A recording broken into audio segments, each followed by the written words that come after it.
तुम एक ही स्प्रे में पूरी की पूरी स्क्वाड लपेट जाओ, तो उसके लिए तुम्हें अपना एम इंप्रूव करना पड़ेगा। तो भाई इस वीडियो में मैं आप लोगों के साथ वो सभी सीक्रेट टिप्स और ट्रेनिंग ड्रिल्स शेयर करने वाला हूँ जिससे कि आप अपना एम एकदम नेक्स्ट लेवल पे ले जा सकते हो। तो इस वीडियो को पूरा एंड तक जरूर देखना, बहुत इन्फॉर्मेटिव वीडियो होने वाली है। तो वीडियो को स्टार्ट करते हैं without wasting any time. Okay so guys, अगर आप लोगों को अपना एम इंप्रूव करना है ना, तो सबसे पहले तो आपको अपनी सेंसिटिविटी से फैमिलियर होना पड़ेगा। सो गाइस, मैं आप लोगों को बता देता हूँ कि आपको अपनी सेंसिटिविटी से कैसे फैमिलियर होना है। तो भाई सबसे पहले जो तुम्हें सामने टारगेट्स दिखाई दे रहे हैं ना, तुम्हें इनके ऊपर 1 बाय 1 करके अपना एम शिफ्ट करते जाना है कुछ इस तरीके से। अगर तुम लोग जायरोस्कोप यूज करते हो तो तुम्हें ये चीज जायरोस्कोप से करनी है, और अगर तुम नॉन जायरो प्लेयर हो तो अपने थंब से स्क्रीन को ड्रैग कर करके तुम्हें ये प्रैक्टिस करनी है।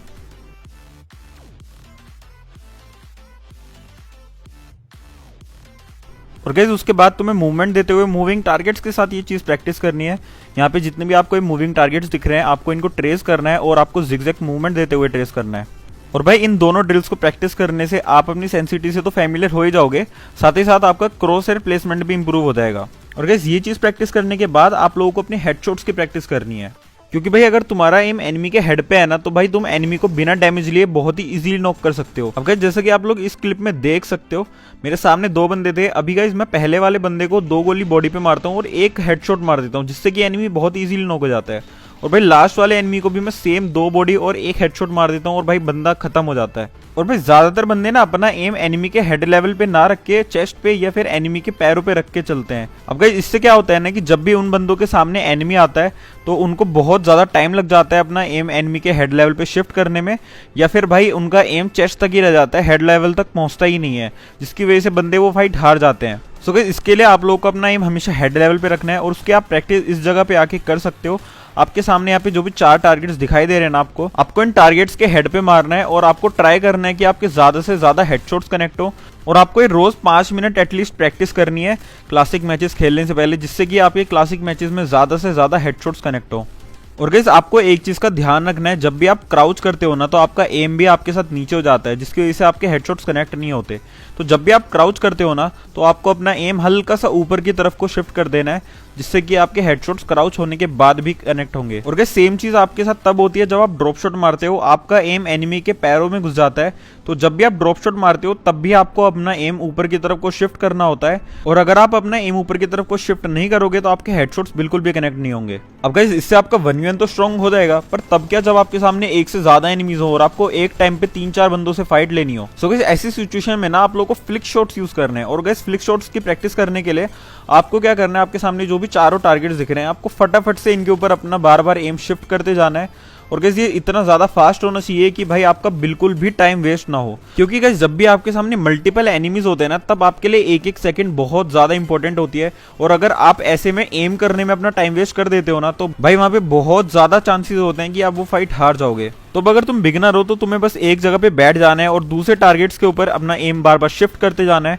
स्टार्टिंग में तुम्हें अपनी स्पीड पे फोकस करने की जरूरत नहीं है, स्टार्टिंग में तुम अपनी एक्यूरेसी पे फोकस करो, क्योंकि एक्यूरेसी के बिना स्पीड का कोई सेंस ही नहीं बनता। आप कितना भी फास्ट खेल लो, पर अगर आपका एम ही सही जगह पे नहीं जा रहा है, आप गोलियां ही गलत जगह पे मार रहे हो, तो भाई कोई फायदा ही नहीं है ना स्पीड का। और भाई 2 मिनट प्रैक्टिस करने के बाद आपको अपना स्कोप ऑन करके फ्लिक शॉट्स की प्रैक्टिस करनी है।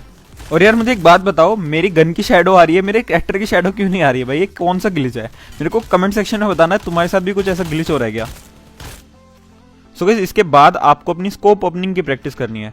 अब गाइस होता क्या है ना कि जिस जगह पे हमारा एम होता है, हमारा स्कोप उससे थोड़ा सा नीचे खुलता है। जैसा कि आप लोग यहाँ पे देख सकते हो, मेरा क्रॉस है टारगेट के बिल्कुल हेड पे है, पर लेकिन फिर भी मेरा स्कोप थोड़ा सा नीचे खुला। और भाई जब आप बैठे होते हो ना और आप खड़े होकर एनिमी को मारते हो, तब ये डिफरेंस और भी ज्यादा बढ़ जाता है। और भाई अगर आप पीक करते हो ना, तब तो ये डिफरेंस और भी ज्यादा बढ़ जाता है, जिसकी वजह से अगर आपका क्रॉस एनिमी के हेड पे भी है ना, तो भी आपका एम चौक हो जाता है और आप एनिमी का नॉकडाउन नहीं कर पाते। और भाई इस चीज को फिक्स करने के लिए आपको ट्रेन पे जाके स्टैंडर्ड ट्रेनिंग पे जाना है, और आपको स्टार्टिंग के 4 टारगेट्स को एनेबल कर देना है और मूवमेंट स्पीड बिल्कुल 0 कर देनी है। और स्टार्ट करने के बाद आपको इस टेबल के पीछे बैठना है और खड़े होकर आपको ये टारगेट्स को डाउन करना है। और गाइस यहाँ पे भी आपको अपनी स्पीड पे फोकस नहीं करना है, आपको बस अपने एम के ऊपर फोकस करना है। आपको फोकस करना है कि आप जितनी भी बुलेट्स मार रहे हो उसमें से ज्यादातर बुलेट्स एनिमी के हेड पे लगे।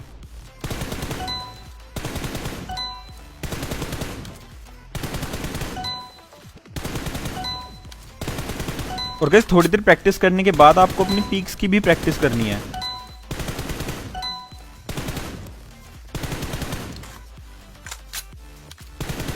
और गाइस आपको अलग अलग तरह के स्कोप्स के साथ भी प्रैक्टिस करनी है। और गैस 5 मिनट प्रैक्टिस करने के बाद आपको अपनी ट्रेसिंग की प्रैक्टिस करनी है। और गैस ट्रेसिंग भी दो तरह की होती है, एक होती है क्लोज रेंज ट्रेसिंग और एक होती है लॉन्ग रेंज ट्रेसिंग। पहले मैं आप लोगों को बता देता हूँ कि आपको अपनी क्लोज रेंज में ट्रेसिंग कैसे इंप्रूव करनी है, और फिर मैं उसके बाद आपको बताऊंगा कि आपको लॉन्ग रेंज में कैसे ट्रेसिंग इंप्रूव करनी है। सो गैस सबसे पहले तुम्हें इस जगह पे आना है और यहाँ पे स्टैंडर्ड ट्रेनिंग पे जाना है, और भाई तुम्हें 20 मीटर्स वाला टारगेट ऑन कर देना है। और भाई काफी सारे बंदे क्या मिस्टेक करते हैं भाई, वो मूवमेंट स्पीड 300 करके प्रैक्टिस करते हैं, जो कि तुम्हें कभी भी नहीं करनी है। तुम लोग क्या करना, अपनी हेल्थ ऑफ द टारगेट करना 170 और मूवमेंट स्पीड भी 170 कर देना, और उसके बाद हेल्थ ऑफ द टारगेट दोबारा से 100 कर देना, और उसके बाद तुम स्टार्ट कर देना। और भाई मैंने मूवमेंट स्पीड तुम्हें 170 करने के लिए इसलिए कहा है क्योंकि ये तुम्हारी जिगल की स्पीड के बिल्कुल बराबर होती है। तो इसलिए मैं तुम लोगों को रिकमेंड करूंगा कि तुम लोग इसको 170 पे करके प्रैक्टिस करो। अगर तुम्हें 300 पे करनी है तो तुम 300 पे भी प्रैक्टिस कर सकते हो, मैं मना नहीं करूंगा, बट 170 पे ज्यादा बेटर रहेगा अगर तुम्हें जिगल टू जिगल फाइट्स में एडवांटेज चाहिए तो। और उसके बाद तुम्हें बस एक जगह पे बैठ जाना है, और भाई यहाँ पे इस तरीके से तुम्हें सामने वाले टारगेट को ट्रेस करना है। और थोड़ी देर प्रैक्टिस करने के बाद तुम्हें मूवमेंट के साथ फायर करते हुए इस चीज को प्रैक्टिस करना है। और हाँ गाइस, एक और चीज, हमेशा बंदा आपसे इतनी ज्यादा डिस्टेंस पे नहीं होता, कभी कभी बंदा आपके बहुत ज्यादा क्लोज होता है। तो आपको क्या करना है, आपको टारगेट के थोड़ा क्लोज आना है और आपको सेम तरीके से इस टारगेट को ट्रेस करना है मूवमेंट के साथ फायर देते हुए। और यार वीडियो में आगे बढ़ने से पहले मेरे को कमेंट सेक्शन में ये जरूर बताना कि तुम लोग दिन में कितनी देर ट्रेनिंग करते हो। और गाइस अगर आप लोग चैनल पे नए हो ना तो चैनल को सब्सक्राइब कर देना। और अब मैं आगे आपको बताता हूँ कि आपको लॉन्ग रेंज में किस तरीके से अपनी ट्रेसिंग इंप्रूव करनी है। ओके सो गाइस, अगर आप लोगों को लॉन्ग रेंज में अपनी ट्रेसिंग इंप्रूव करनी है ना, तो सबसे पहले उसके लिए आपको अपनी रिकॉइल की प्रैक्टिस करनी पड़ेगी, और रिकॉइल की प्रैक्टिस करने के बाद आपको अपनी ट्रेसिंग की प्रैक्टिस करनी है। सो गाइस रिकॉइल की प्रैक्टिस करने के लिए आपको इस जगह पे आना है, और यहाँ पे स्टैंडर्ड ट्रेनिंग पे आके आपको भाई लास्ट के 4 टारगेट्स ऑन कर देने हैं और उनकी मूवमेंट स्पीड 0 करके स्टार्ट कर देनी है।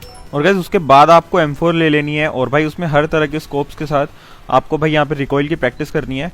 और गाइस आपको ट्राई करना है कि आप सिर्फ 10 से 20 गोलियों में टारगेट को गिरा दो, और आपको भाई बर्स्ट मार मार के प्रैक्टिस करनी है, आपको एक कंटिन्यूस स्प्रे नहीं देना है।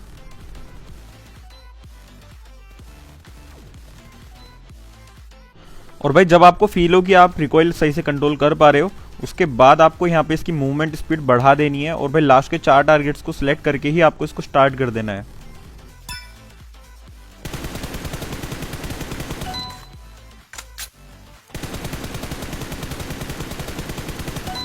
और भाई तुम्हें हर तरह के स्कोप के साथ इस चीज को प्रैक्टिस करना है।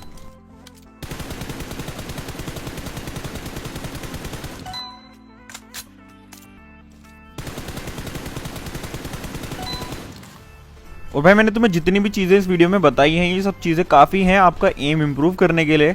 और भाई तुम्हें कोई दूसरी वीडियो देखने की ज़रूरत नहीं पड़ने वाली है, तुम बस इन्हीं चीज़ों को प्रैक्टिस कर लेना अच्छे से। और भाई तुम्हारा अगर एम इंप्रूव हो जाता है ना, तो मेरे को कमेंट सेक्शन में ज़रूर बताना।